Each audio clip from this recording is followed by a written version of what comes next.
एक बार एक स्त्री श्री कृष्ण की भक्त थी। उसके पास श्री कृष्ण के लड्डू गोपाल रूप का विग्रह था। वह बहुत सेवा भाव से उस विग्रह की पूजा करती।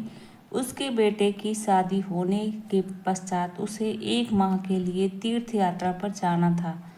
उसने अपनी पुत्रवधू से पूछा कि बहू, क्या तुम मेरे जाने के पश्चात लड्डू गोपाल जी की सेवा कर दिया करोगी?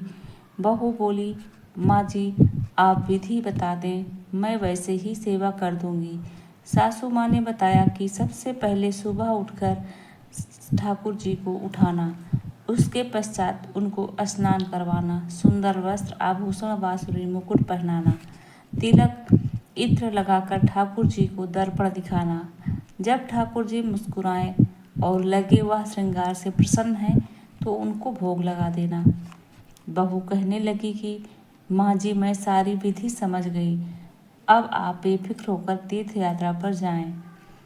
सास के जाने के पश्चात बहू ने अगले दिन प्रातः ठाकुर जी को शयन से उठाया। उसके पश्चात उनको स्नान करवाया और सुंदर वस्त्र आभूषण तिलक इत्र लगाकर ठाकुर जी को दर्पण दिखाया।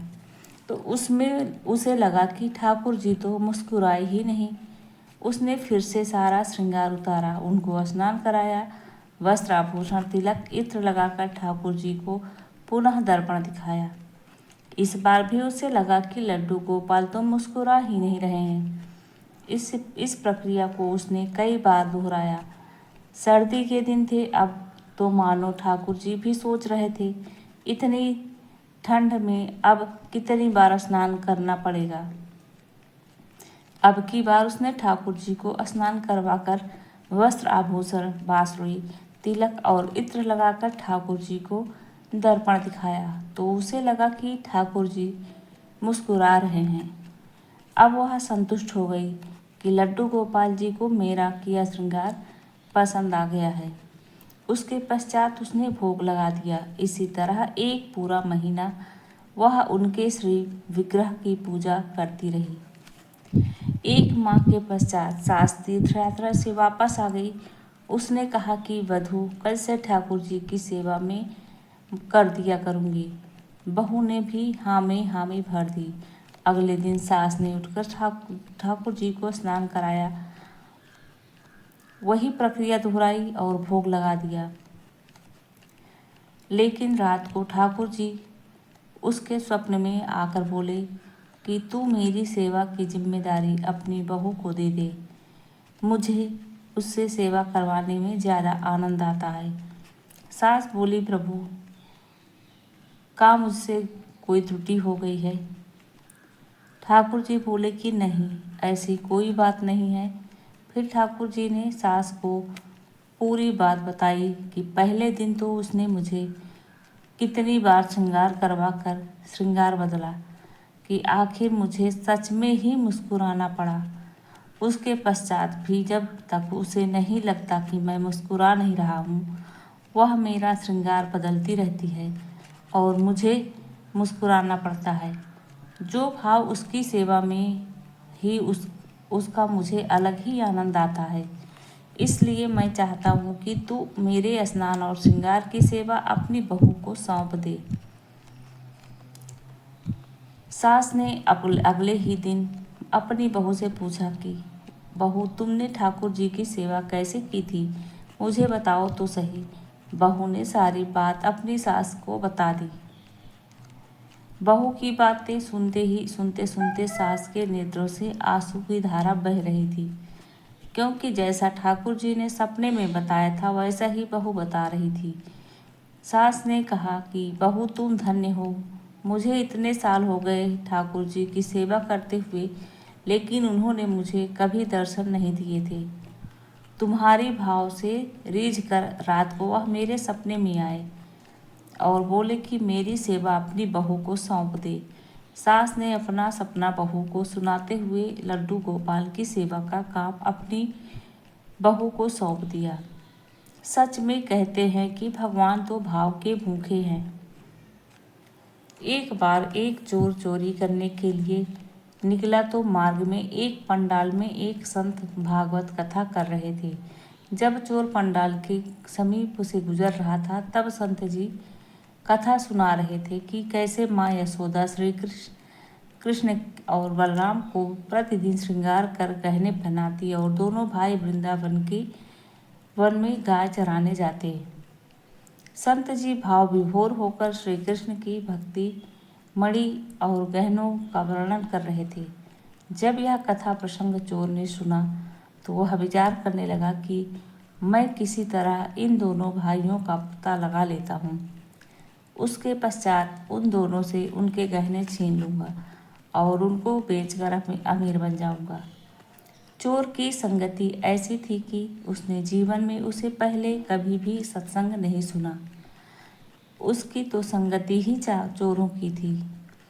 वह तो केवल चोरी करना और छीनना झपटना ही जानता था। इसीलिए वह नहीं जान पाया कि संत जी भगवान श्री कृष्ण के बारे में बात कर रहे हैं। अब केवल उसके सिर पर केवल एक ही धुन सवार हो गई कि गाय चराने वाले दोनों बच्चों के अनमोल गहने मुझे किसी तरह चोरी करने हैं। उसे लगा कि संत बच्चों के बारे में बात कर रहे हैं, इसलिए वह जरूर उनका पता जानते होंगे। संत जी जैसे ही कथा समाप्त कर अपने घर की ओर लौट रहे थे, उसने संत को मार्ग में रोक लिया।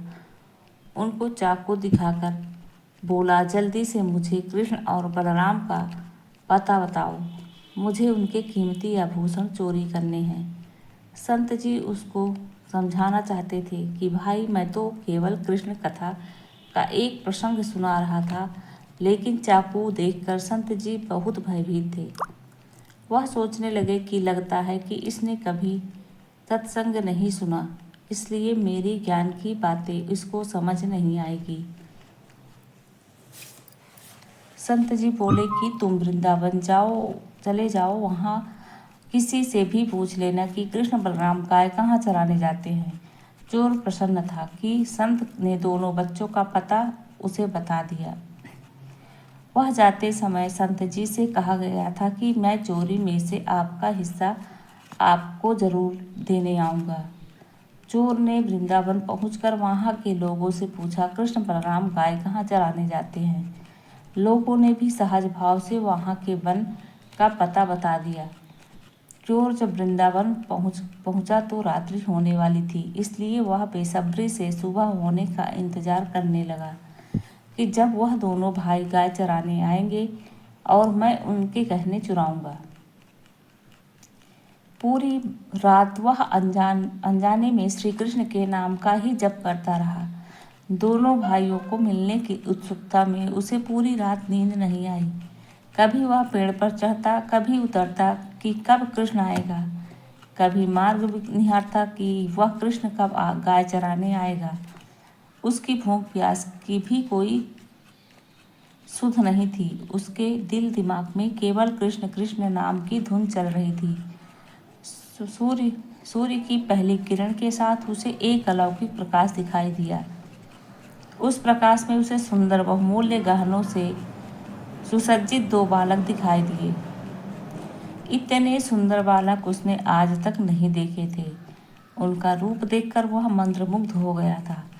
तभी उसे ध्यान आया कि मुझे तो उनके गहने चोरी करने हैं। जैसे ही उसने दोनों के गहने छीनने चाहे, उसका स्पर्श उसके लिए अकल्पनीय था, लेकिन कृष्ण इच्छा से वह गहने छीनकर वापस आ गया। वह शीघ्रता से संत जी को मिलने पहुंचा और कुछ गहने देते हुए बोला, यह लीजिए संत जी, आपका हिस्सा। संत जी सब पका गए। भाई, तू किसके गहने चुराकर मुझे हिस्सेदार बना रहा है।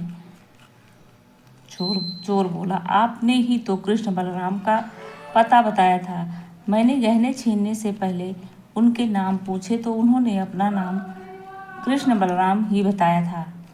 चोर ने संत को बताया कि उन बालकों के जैसा रूप मैंने पहले कभी नहीं देखा।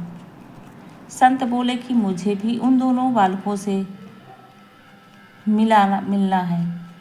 रात भर प्रतीक्षा के पश्चात सुबह की पहली किरण के साथ कृष्ण बलराम के दर्शन उस चोर को हुए।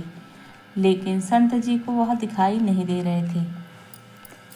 चोर आश्चर्यचकित था कि ऐसा कैसे हो सकता है कि जो दो बालक मुझे दिखाई दे रहे हैं वह संत को क्यों नहीं दिख रहे हैं। उसने कृष्ण बलराम से विनती करी कि आपको संत जी को भी दिखना पड़ेगा। भक्त की बात सुनकर श्री कृष्ण और बलराम के दर्शन संत जी को होने लगे। संत जी भगवान के चरणों में गिरकर सवाल करने लगे कि प्रभु, मैं तो कितने सालों से कथा कर रहा हूँ, लेकिन आपने मुझे तो कभी दर्शन नहीं दिए थे, जबकि यह चोर तो आपका नाम तक नहीं जानता था, फिर आपने इसको दर्शन क्यों दिए। भगवान बोले कि संत जी, आपने कभी मुझे पाने के भाव से स्मरण ही नहीं किया, लेकिन वह चोर चाहे पहले मेरा नाम तक नहीं जानता था, फिर भी ईश्वर को पाने की जैसी व्याकुलता होनी चाहिए, उसमें उस दिन वही था। उसके मन में केवल मेरा ही ध्यान चल रहा था। उसको भूख प्यास की कोई सुध नहीं थी। वह कभी पेड़ पर चढ़ता और कभी उतरता, कभी मेरे आने की राह देखता। उसके दिल दिमाग में एक ही धुन थी, कब आओगे, कब आओगे। उसके इस भाव से रीझ कर मुझे उसके पास आना ही पड़ा। संत और भगवान की बातें सुनकर चोर को एहसास हो चुका था कि उसने अनजाने में ही क्या पा लिया था। अब संत की संगति और कृष्ण कृपा से चोर भक्ति मार्ग पर चल पड़ा। तो दोस्तों, यह कहानी कैसी लगी कमेंट करके ज़रूर बताइएगा। लाइक से